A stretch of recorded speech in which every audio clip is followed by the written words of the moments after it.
Hello my friends and welcome back to the rabbit hole. Today's video is going to be revisiting viral K-beauty products of the past and the present.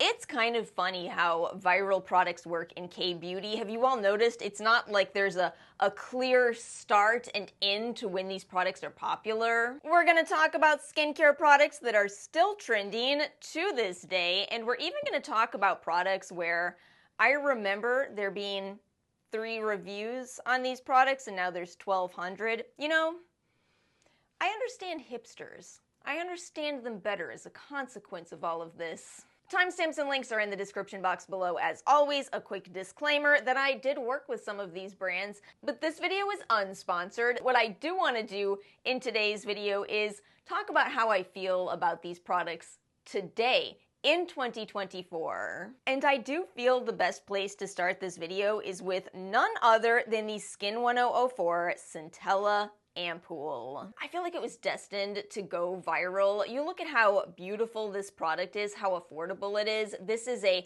3.4 fluid ounce bottle, the regular size here. This isn't even the jumbo size. It's actually glass. A lot of these products look like they're in glass packaging and then you get them in the mail and realize it's plastic. No, this looks and feels luxurious. And Skin 1004 made a very interesting claim from the beginning with this one. I don't have the box to give you the exact wording, but I think they said this was made with 100% Centella asiatica extract. And in Korea's former labeling, all that needed to be on the box in terms of their ingredients list was Centella asiatica extract. And this was exciting for a lot of people because Centella asiatica actually does have pretty good research behind it. A little less so on the whole plant because of the amount of variation that you can have based on where your plant was grown, what part of the plant you make the extract from. I'll put a table up on the screen so you can see what I'm talking about. Yeah, there's variation, and that's a big part of why Skin 1004 was so proud of their Centella extract. They claim that it is of the highest quality. When they started selling in the US, and hence had to adhere to US regulations on labeling, and the label didn't only say Centella asiatica. Yeah, because in America, you have to disclose, okay, but what's in that extract? I mean, look, this is a pale yellow liquid. You see my picture. Centella asiatica it's a plant. So will this product stand the test of time, and how do I feel about it? I enjoyed this product a lot. It's why I chose to work with the company. I felt that if you used, in particular, a lot of this, up to 2 full droppers, I really saw a lot for my skin in terms of hydration, in terms of soothing, which makes sense because of those active compounds contained within Centella asiatica. The catch is, when it comes to properties like soothing and calming, you have to know that there's quite a few ways to go about this. Centella asiatica and its active compounds is simply one of many ways to approach this. And speaking personally, I think that I moved away from this because I found ingredients that my skin responded to even better. For example, bifidoferment lysate works so well at preventing skin issues for me, and then lion pear is such an incredible anti-inflammatory product. So I still think it's nice, I still think it can be a great option for a lot of people, but I simply don't use it that much anymore. How about we talk about the COSRX Advanced Snail 96 Mucin Power Essence from COSRX. Wow. I think this one maybe went the most viral out of everything in this video. I think just because it is made with snail mucin. Yes, snail mucin. And, you know, that's something we can chat about. That's interesting. It's interesting. But does it have any value? Oh, yeah. Oh yeah, absolutely. Snail mucin is incredibly concentrated in so many of the ingredients that we use in skincare. I think what people have to keep in mind with extracts and mucin and honey and bee venom, etc., is that all of these things contain more things within them. And in the case of Snail mucin, it is a very dense concentration of those ingredients within it. Being dense in stuff isn't always good if, for example, you are, I don't know, allergic to the stuff contained within the substance. I absolutely believe that can happen with snail mucin. We've even identified some possible cross-reactivity. If you're allergic to dust mites, you may react to snail mucin. But for people that didn't experience allergy, a lot of people did notice great results from this product. I'm one of them, absolutely. I felt like this was very anti-inflammatory. It was deeply hydrating. It made my skin look even, glowy, radiant. Absolutely loved it. But how do I feel about it today? I've touched on this before, and to be honest, it was a lot more of a hot topic than I could have imagined, but it simply comes down to this. You know, when I first discovered this product and I heard about how COSRX had all of these happy snails, in the most jolly of fashions, these snails were making our skincare for us. Oh, everyone wins. Happy snails, happy skin. And then some people had to come out and say, do y'all really know that those snails are happy? Or are you, I don't know, stressing them out? Have you talked to them? Have you asked them about how they're feeling, and have they talked back? Maybe the snails are happy, maybe they're not. I just simply don't know. So because of that, I decided to see if any of these so-called vegan dupes for snail mucin were any good. And, you know, for me, the answer was yes. The answer was I was just as happy with them, and I didn't miss this at all. So why don't we talk about one of those dupes next in the Mixsoon Bean Essence. This one right here. I remember so well when nobody had heard of this. I started talking about this on my channel and had so many people telling me that I was using it wrong. I like to use this as a leave-on because what you'll notice about this is that texture is so reminiscent of the COSRX 96.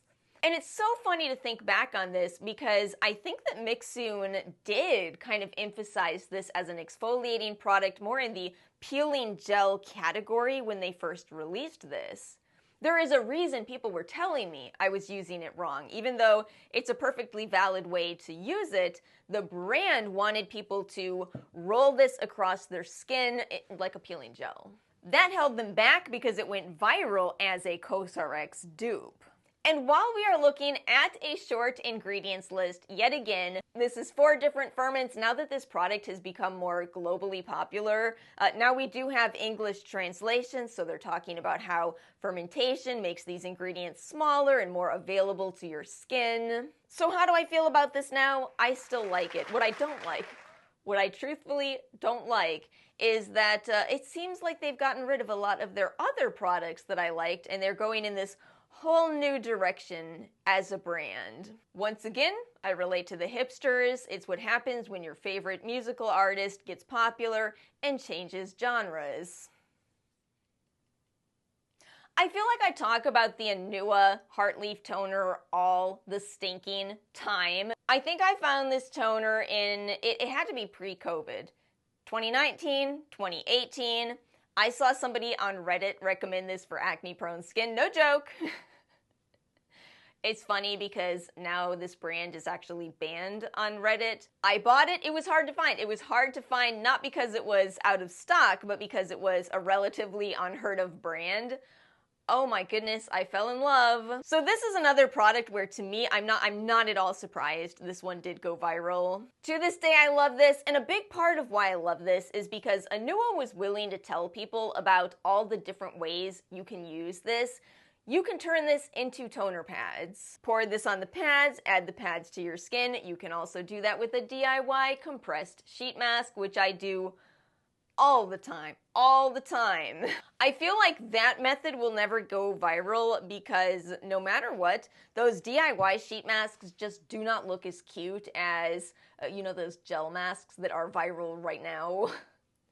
It doesn't look as cute no matter how hard you try, it just doesn't. You can decant this into a spray bottle. Not all products should be decanted into other containers. Some can, and it's very helpful when companies tell us, hey, this is one in which you can. So all of these reasons are why this is still one of my favorites, but again, keep in mind what I'm saying about redundancy. I don't want people to buy more than they can use, so, you know, soothing, calming. That is what all of these products do. Let's switch gears and chat about sunscreen. This Beauty of Joseon Relief Sun Rice and Probiotics, this has been a very persistent viral sunscreen. And you know, I do get it. I do truly get it. It has a lovely formula. It feels very moisturizing. And let me just tell you, if you have never tried sunscreens outside of the US, if you happen to be an American and all you've ever tried is sunscreen you've bought in our stores, this is going to be next level. Because Korea, among most other countries, are using such better sunscreen filters. It's really something where the US is behind. We are wrong on this. Just so we're all on the same page, the US hasn't been wrong on everything. Thalidomide, great example of something we got right. But with sunscreens, we are very, very held back, and it just means that we don't have as elegant nor as effective sunscreens as other countries. So yes, the Beauty of Joseon sunscreen is a great sunscreen. The catch for me is that this is kind of old news. Colmar has been over here coming out with a new formula that no longer has this bit of a white cast that the Beauty of Joseon formula had. So I'll show you a side-by-side of applying this new Isntree sunscreen up against the Beauty of Joseon, and you can see just how much faster the Isntree applies. Because it's next level, it's even more advanced. So I really wanted to get this video done so I can at least finish this Beauty of Joseon and then move along. Because in my personal opinion, I'm excited about the next generation of filters. And our very last product for this video is the Medicube Booster Pro. Now, this is an upgrade. You may remember when they came out with the Medicube Booster H, and your girl worked with Medicube way back. Oh, they outgrew me so much. I mean, they started working with Hailey Bieber, among many other celebrities. They have succeeded massively, and a lot of that is because of the Booster H. This is an electroporation device. It's so funny. It actually took Medicube years to feel comfortable using that term, and none of us know why. Imagine if NuFace didn't call their device a microcurrent device, they just called it a NuFace device that gives you a glow. That's what Medicube was doing with the Booster H. It was so bizarre. But anyway, it's an electroporation device, which, while we could certainly do more research for the context of skincare, that is something that's been studied for improved drug delivery. So yes, it actually does have research behind it, and I have no doubt that Medicube has done plenty of their own research. I loved the original, and unsurprisingly, I love the Pro, which I bought mainly because I wanted that slightly better absorption versus the Booster H. That's the whole reason I bought this. I will say they claim it's a 6-in-1 device. I feel like it's a little weak in terms of relying on this for LED, relying on this for, what's the sixth thing? It's the vibrations, right? Okay. But the electroporation, the dermashot mode, even the microcurrent, I am actually using all of those, which surprised me. I didn't think I would. What I am going to say is I personally do not use the recommended products with this. You know, when Medicube started doing sponsorships with this, I think with the Booster H as well, I never did a sponsorship for that. I think they had the influencers talking about this jelly cream, and I never felt like this was the best choice of a product to pair with this. It's fine, don't get me wrong, but the principle of electroporation is increasing absorption, and with this product, you're increasing absorption of a lot of extracts, some fragrance, Remember what we talked about earlier in this same video. You have these single ingredients that have a lot of things inside of them. And as somebody with sensitive leaning skin myself, I still don't like using this with the devices. What I like to use with the devices is something much more simple. I thought I'd pull this out today. I got this recently. The Minimalist Multi-Peptides 10% Serum. I mean, you look at the ingredients list on this and you can see it is so much more simplified. We're not talking about complicated extracts here. This one gets right down into the peptides. So I not only feel more comfortable using something like that with the Booster Pro, but that's what I want to use with the Booster Pro. I bought the Booster Pro to go with those serums. So I still love this one. I love this so much that I still don't want to give up my original Booster H. These are some of my most prized skincare related possessions. I just don't use them with Medicube skincare as often. I feel like the devices are where Medicube shines. But my friends, that is it for today's video. I hope you all enjoyed. Let me know your thoughts. How do you feel about some of these viral products then and now? I hope you all have a wonderful weekend. Make sure to like and subscribe if you enjoyed this video, and I will see you all next time.